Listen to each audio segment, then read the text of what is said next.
राधे राधे। मुकुंद भक्ति चैनल में आप सभी का हार्दिक स्वागत है। आज हम आपको वामन भगवान की कथा के बारे में बताएंगे। कैसे वामन भगवान का प्रकट होकर राजा बलि की यज्ञशाला में पधारे, इसके बारे में बताएंगे। परीक्षित जी, जिस समय भगवान ने जन्म ग्रहण किया उस समय चंद्रमा श्रवण नक्षत्र पर थे। भाद्रपद मास के शुक्ल पक्ष की श्रवण नक्षत्र वाली द्वादशी थी। अभिजीत मुहूर्त में भगवान का जन्म हुआ था। सभी नक्षत्र और तारे भगवान के जन्म को मंगलमय बना रहे थे। जिस तिथि में भगवान का प्राकट्य हुआ था उसे विजया द्वादशी कहते हैं। जन्म के समय सूर्य आकाश के मध्य भाग में स्थित थे। माता अदिति के देखते देखते भगवान ने वामन ब्रह्मचारी का रूप धारण कर लिया। परीक्षित भगवान स्वयं अव्यक्त एवं चित स्वरूप है। भगवान को वामन ब्रह्मचारी के रूप में देखकर सबको बहुत आनंद हुआ। श्री वामन भगवान की जय।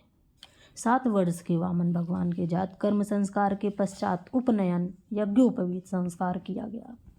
भगवान सूर्य ने उन्हें गायत्री का उपदेश दिया।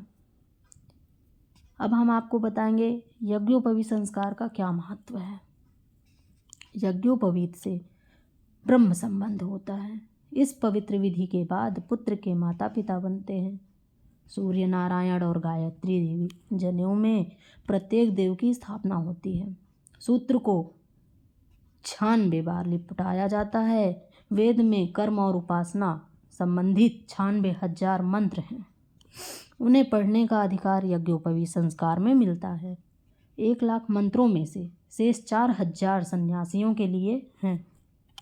जनेऊ के निर्माता श्री ब्रह्मा जी हैं और उसे त्रिगुणातीत करने वाले हैं विष्णु भगवान। इसका गठबंधन शिव जी करते हैं और अभिमंत्रित करती हैं गायत्री देवी। यह दिव्य तेज से पूर्ण होता है। बालकों को यह संस्कार 7 से 11 वर्ष तक देने की आज्ञा है। जनेऊ के एक एक सूत्र में से एक एक देव की प्रतिष्ठा की जाती है। अतः इसमें लोहे का स्पर्श नहीं होना चाहिए। इसमें चाबी नहीं बांधना चाहिए। ऐसा करने से दिव्य शक्तियां जनेऊ को छोड़कर चली जाती हैं। आजकल लोग इस संस्कार की परंपरा को मानते नहीं हैं। अतः लोगों में संयम और सदाचार का अभाव हो गया है। हमारे कल्याणार्थ ही प्राचीन ऋषियों ने संस्कारों की रचना की थी। वामन भगवान को माता अदिति ने लंगोटी, धरती ने आसन, ब्रह्मा जी ने कमंडल, सरस्वती ने जपमाला और कुबेर ने भिक्षा पात्र दिया। देवगुरु बृहस्पति जी ने वामन जी को आज्ञा दी कि नर्मदा नदी के तट पर बलि राजा अश्वमेघ यज्ञ कर रहे हैं, वामन जी उस ओर चले। वे कमर में मूंज मेखला, गले में यज्ञोपवीत, बगल में चर्म मृगछाला और सिर पर जटा धारण किए हुए थे। इस प्रकार ब्राह्मण वेशधारी भगवान वामन ने जब राजा बलि के यज्ञ मंडप में प्रवेश किया तब भृगुवंशी ब्राह्मण अपने शिष्यों के सहित उनके तेज से प्रभावित एवं निष्प्रभ हो गए। उन्होंने उठकर वामन भगवान का स्वागत सत्कार किया। भजनः हरि वामन का रूप बनाए बलि राजा के द्वारे आए। राजा बलि भी उनके दिव्य तेज से प्रभावित हो गए और वामन भगवान को अपने महल में ले गए। बलि राजा की पत्नी विंध्यावली और पुत्री रत्नमाला थी। रत्नमाला वटुक महाराज के सौंदर्य से आकर्षित होकर सोचने लगी कि जिस माता ने इन्हें अपना दूध पिलाया होगा वह कितनी भाग्यशाली होंगी। वटुक भगवान को देखकर उसके मन में वात्सल्य भाव उमड़ पड़ा और उन्हें दुग्ध पान कराने की इच्छा मन में जागृत हुई। आगे चलकर जब उन्होंने राजा बलि से 3 पग भूमि में सब कुछ नाप लिया तो उसके मन में वामन जी की हत्या करने का भाव जाग आया।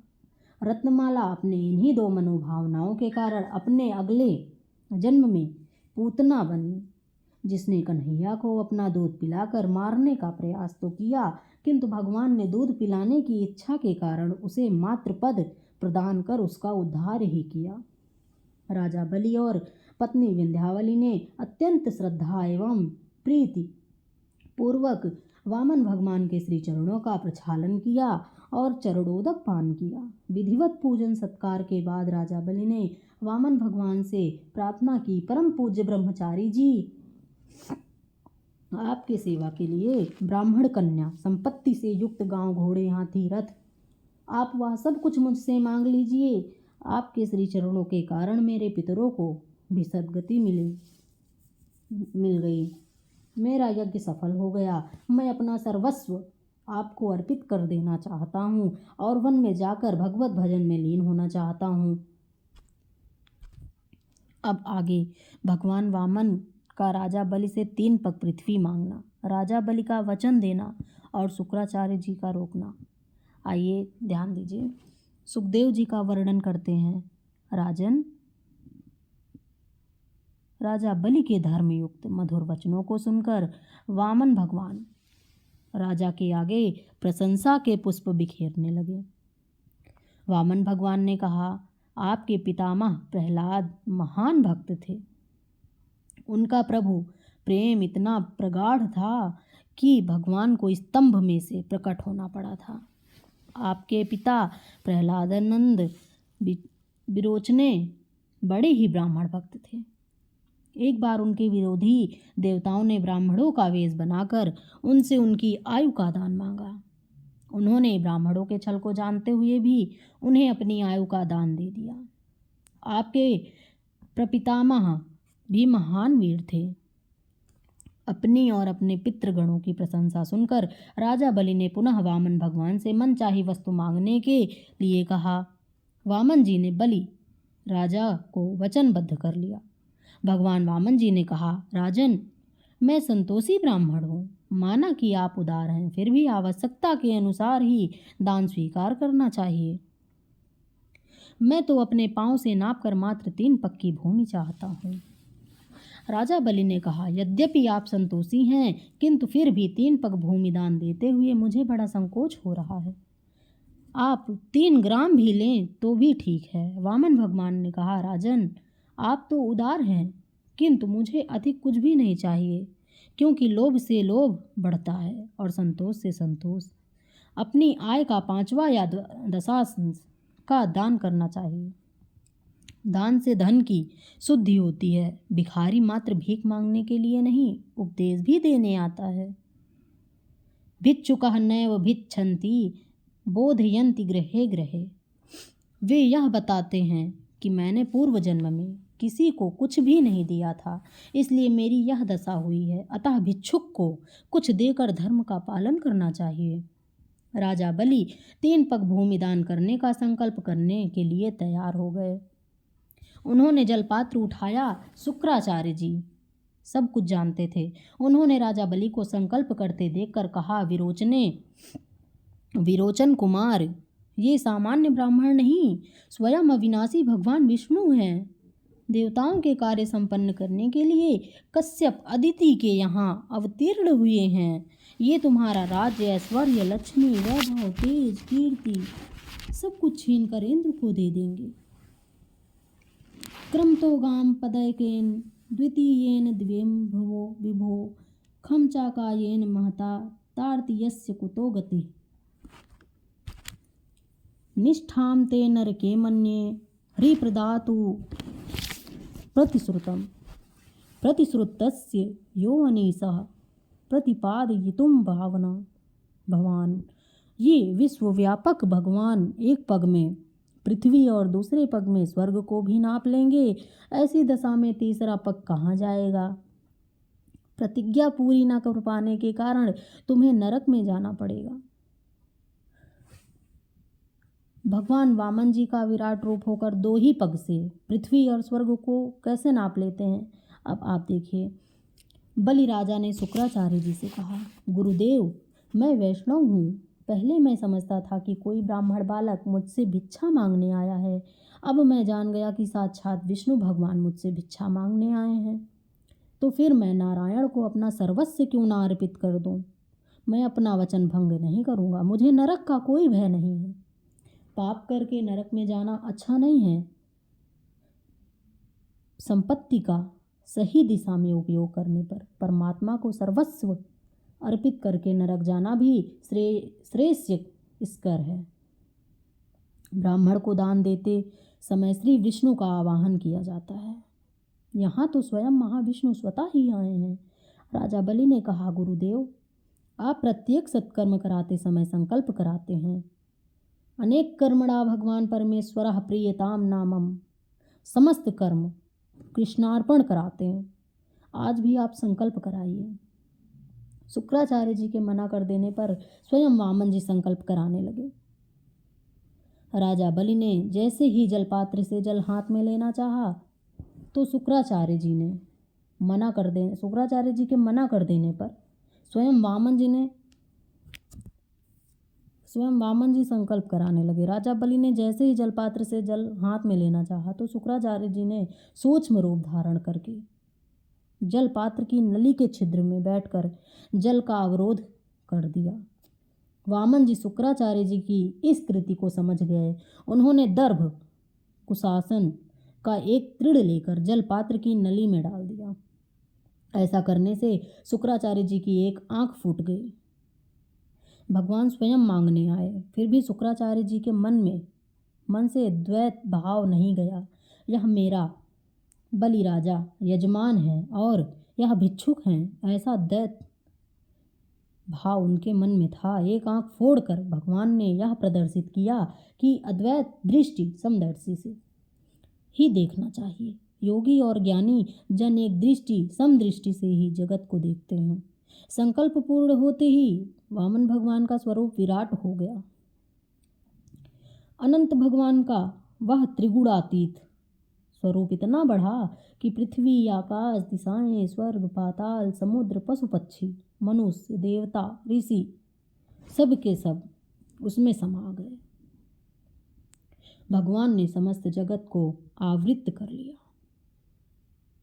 भगवान के एक चरण में संपूर्ण पृथ्वी समा गई। दूसरे चरण से ब्रह्मा लोक नाप लिया।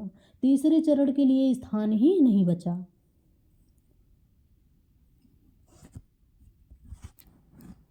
यह देखकर सारे दैत्य युद्ध करने के लिए तत्पर हो गए। वे समझ गए कि हमारे स्वामी को छला जा रहा है। राजा बलि ने उन्हें रोक दिया। भगवान के विराट रूप को देखकर बलि राजा भयभीत हो गए। वो सत्वगुण स्वरूपा उनकी पत्नी विंध्यावली ने उन्हें समझाया कि इस शरीर पर भी जीव का अधिकार नहीं है। यह शरीर भी मिट्टी का ही बना हुआ है। मात्र सत्कर्म ही तुम्हारा है, शरीर नहीं। राजा बलि ने असुरों को युद्ध न करने को कहकर उन्हें रोक दिया। गीता का आरंभ धर्म शब्द से किया गया है। धर्म क्षेत्र। गीता का अंतिम शब्द मम है। इन दो शब्दों के मध्य में ही संपूर्ण गीता समाई हुई है। मम का अर्थ है मेरा।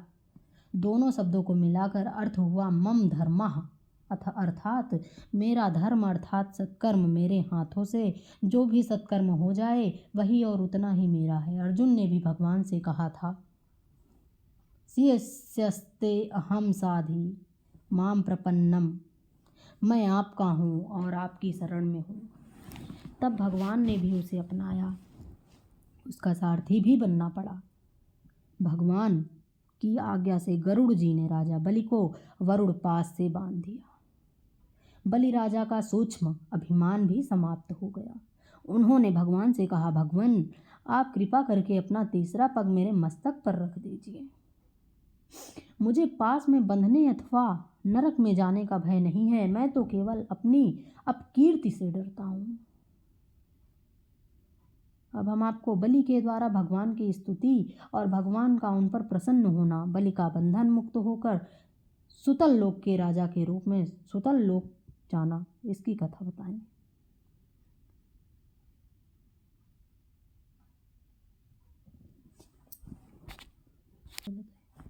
राजा बलि कहते हैं, आप छद्म रूप से हम असुरों को श्रेष्ठ शिक्षा दिया करते हैं, अतः आप हमारे परम गुरु हैं। जब हम असुर लोग धन, कुलीनता, बल आदि के मद से अंधे हो जाते हैं, तब आप उन वस्तुओं को हमसे छीनकर नेत्र दान करते हैं। मस्तक में बुद्धि होती है और बुद्धि में सूक्ष्म रूप से काम समाया रहता है। उसको नष्ट करने के लिए ही अपने मस्तक पर भगवान के श्री चरण पधराने की प्रार्थना बलि ने की। इस प्रकार भगवान ने अपने चरण बलि के मस्तक पर रखकर सर्वोत्कृष्ट परम कृपा की। ऐसी दिव्य कृपा भगवान ने किसी पर नहीं की। प्रहलाद जी के मस्तक पर भगवान ने अपना कर कमल पधराया था।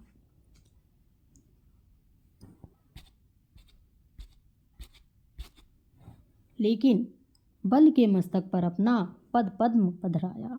बलि राजा के हृदय में जब दैन्य आया तो भगवान द्रवित हो गए। उन्होंने बलि राजा से कहा, तुमने मुझे सर्वस्व दान दिया, अतः मैं तुम्हारा ऋणी हो गया। मैंने इंद्र को स्वर्ग का राज्य दिया है, किंतु तुम्हें पाताल का राज्य देता हूँ। आज से तुम्हारे द्वार पर चौकसी करूँगा।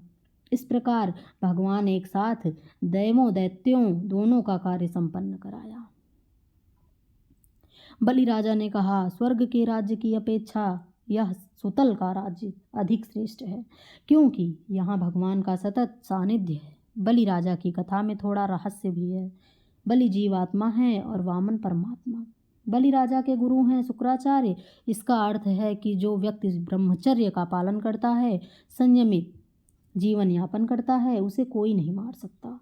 बलि राजा बलवान है, जो आंतरिक शत्रुओं का काम, क्रोध, मद, मोह, लोभ, मत्सर को मारता है, वहीं यथार्थ में बलवान है। प्रभु से प्रेम बल बढ़ाने पर व्यक्ति बलि बनता है। परमात्मा जब द्वार पर पधारते हैं तो 3 वस्तुएं मांगते हैं। वे जीव मात्र से तन, मन और धन मांगते हैं। तन से सेवा करने पर देहाभिमान नष्ट होता है, मन से सेवा करने से अहंकार नष्ट होता है, और धन से सेवा करने पर धन के प्रति माया, मोह, ममता मिटती है और संतोष प्राप्त होता है। उन्हीं का दिया हुआ उन्हीं भगवान को अर्पण करना है। त्वदीयं वस्तु गोविंदम तुभ्यमेव समर्पये। इसके बाद श्री लक्ष्मी जी के द्वारा नारायण को बलि के बंधन से मुक्त करते हैं। भगवान नारायण बलि राजा के बंधन में बंध गए और द्वारपाल बनकर चौकीदारी करने लगे। जिस घर पर नारायण द्वारपाल हों, वहाँ लक्ष्मी जी भी आमंत्रण के बिना ही आ जाएंगी। लक्ष्मी जी ने ब्राह्मण पत्नी का रूप धारण किया। राजा बलि के यहाँ जाकर लक्ष्मी जी ने कहा कि मेरे कोई भाई नहीं है, अतः तुम मेरे धर्म भ्राता, और तुम्हारे कोई बहन नहीं है, अतः आज से मैं तुम्हारी धर्म भगिनी बन जाएं। अपने स्वामी को चौकीदारी करते देखकर माता लक्ष्मी जी को बहुत दुख होता था। श्रावण मास आया। लक्ष्मी जी ने रक्षाबंधन पूर्णिमा के दिन राजा बलि से राखी बांधने का आग्रह किया।